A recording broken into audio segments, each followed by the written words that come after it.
رسول اللہ صلی اللہ علیہ وآلہ وسلم مبارک فرمائی من کان یؤمن باللہ والیوم الآخر فلیقل خیرا او لیصمت. ہر هغه څوک چې په الله جل جلاله باندې ایمان لري او ورځ د قیامت باندې ایمان لري نو یا د خیر خبرو کی یا د خاموش پاتې شي. دغه وجینا حضرت عیسی علیہ السلام مبارک فرمائی وی ټولی خبرې بغیر د ذکر د الله جل جلاله نه دا لغو او بیهوده دي. او بیا وای چې هر چفواله بغیر د فکر نه دا غفلت ده او هر نظر بغیر د عبرت دا بے فائدې ده. خوشحالی دا د هغه چا د پاره چې د هغه خبرې د الله جل جلاله ذکر وي او چفواله فکر وي او نظر د عبرت د پاره وي. او زاعی رحمت الله علیه مبارک وای مومن بندا خبرې کمی کوي او عمل زیات کوي، منافق خبرې زیات کوي خو عمل کم کوي.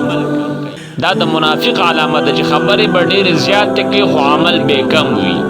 په جواب باندې به بیهودا او داسې فضول خبرې راځي. دا د منافق علامه ده.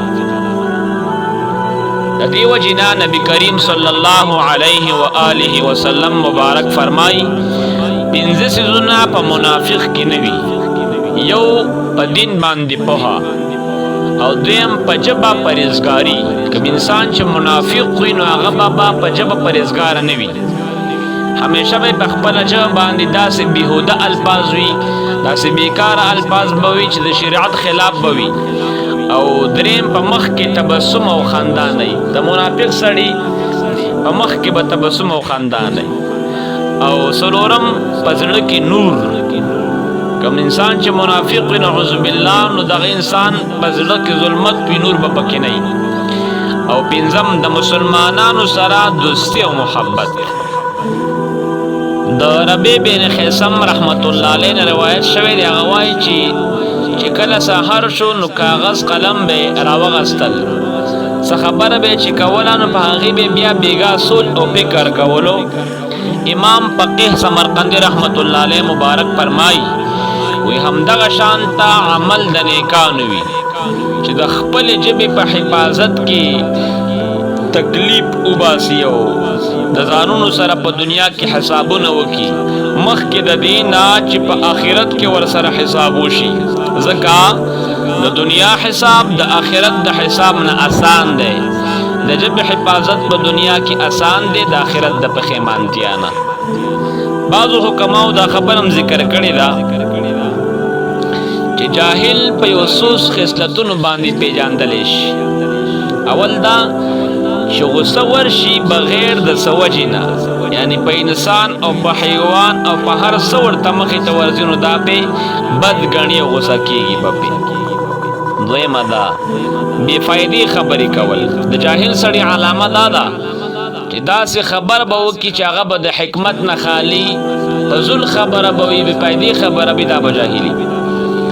نو عقلمند دپاره دا پکار دي چې بې فایدې خبرې ونه کړي. ورته پکار دي چې داسې خبرې وکړي چې په دنیا او آخرت ورته فایده ورسوي. او درېیمه دا ده چې د مال د خپل مال په داسې ځای کې ورکړي چې هلته ورته فایده نه وي، یعنی څه اجر او ثواب ورته نه رسېږي. دا هم علامه د جاهل ده. او څلورم دا ده چې هر چا ته خپل راز ښکاره کول. کوم انسان چې خپل راز چاته ښکاره کوي نو دا به جاهلي.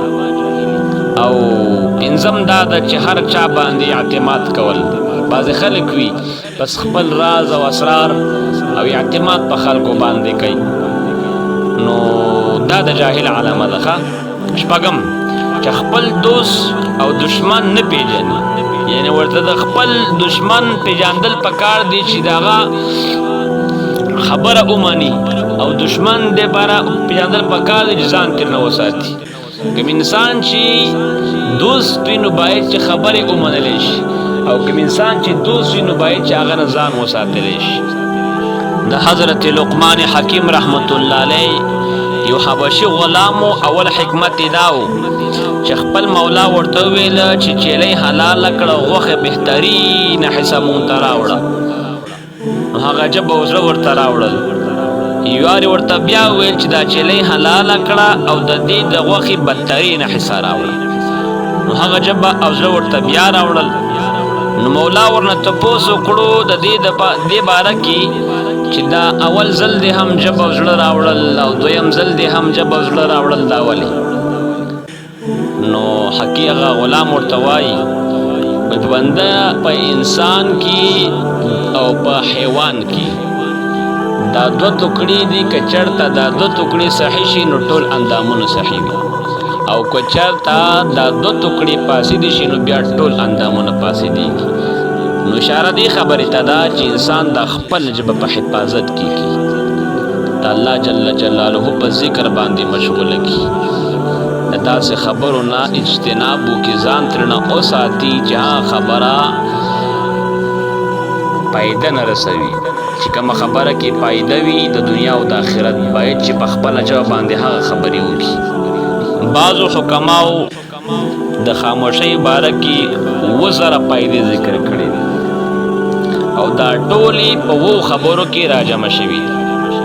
اول دا خاموشي عبادت دی بغیر د څه مشقت نه، دیم ښایست دی بغیر د ګاڼۍ نه، او رعب دی بغیر د بادشاهۍ نه، قلا دا بغیر د دیوالونو نه، د هر چا د عذر نه خلاصېدل دي، د کرام کاتبین فرشتو آرام دی او د خپلو عیبونو فرده ده. ځکه بعضې پښتانه وایي د خپله خوله هم قلا ده او هم بلا ده، ځکه چې خاموشي د عالم زینت دی. رسول الله صلی الله علیه و آله وسلم مبارک فرمای من صمت نجا، څوک چې چپ پاتې شو نو نجات بیا موندو.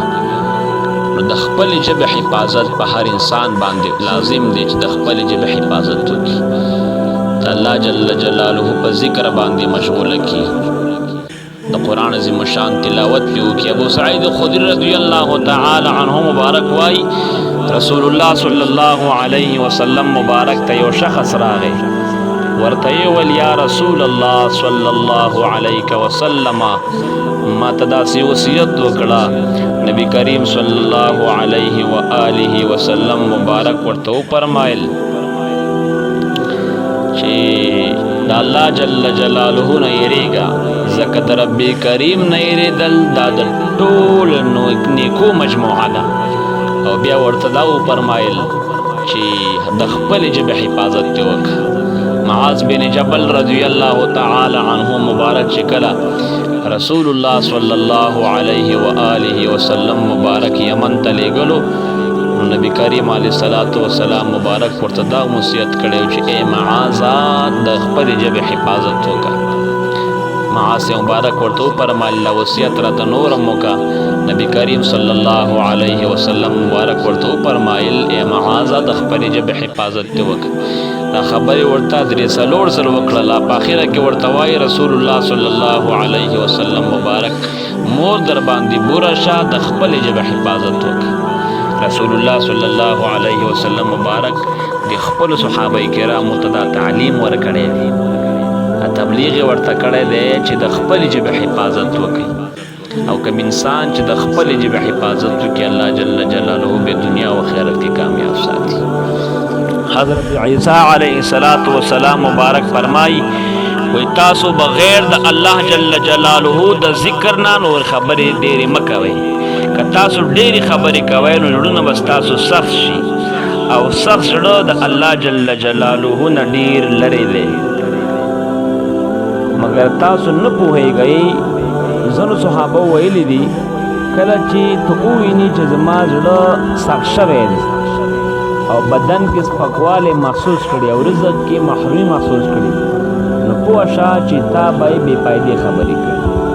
صحابه کرام وایي که انسان دا وغواړي چې زما زړه بدن سپکوالی محسوس کړی دی، رزق کې کمی راغلی دی، هغه مبارکان وایي چې بیا پوه شه چې دا داسې خبرې کړي دي چې هغه کې فایده نه وه.